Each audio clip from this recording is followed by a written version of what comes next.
আমার মনে হয় কারো স্বাধীনতাতে হস্তক্ষেপ করা কারোরই উচিত না। প্রত্যেকের নিজস্ব স্বাধীনতা রয়েছে। সবার নিজের মতো বাঁচার অধিকার রয়েছে, নিজের মতো নিজের জীবনকে উপভোগ করার অধিকার রয়েছে।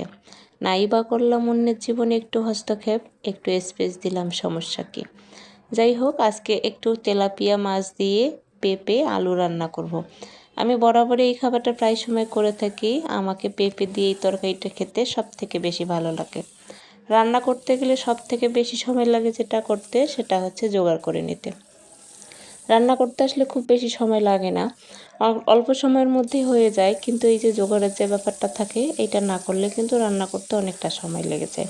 তরকারি কাটাটা হয়ে গেছিলো, একটু মসুর ডালের বড়া করব, সেটাও রেডি করে নিয়েছি। আর তরকারিতে আমি যে মশলাটা দেব সেটাও রেডি করে নিয়েছি। মূলত আমি পেঁপে দিয়ে এই আলুটা রান্না করলে কাঁচামরিচ, জিরা আর রসুন ব্লেন্ড করে নিয়ে রান্না করে থাকি। আর আমাকে এভাবেই খেতে সবথেকে বেশি ভালো লাগে। ওই যে একটা কথা আছে না, এক একজনের ইচ্ছা এক এক রকম। আমার কাছে যেটা খেতে ভালো লাগে অন্যের কাছে সেটা নাও লাগতে পারে।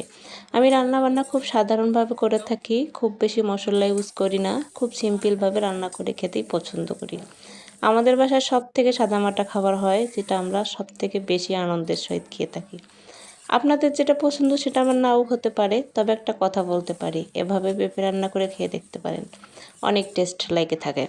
যাই হোক, প্রথমে যে পেঁপেটা পাঁচফোড়ন দিয়ে দিয়েছিলাম, একটু ভেজে নেওয়ার পর আমি যে মশলাটা করে নিয়েছিলাম সেটা দিয়ে দিলাম।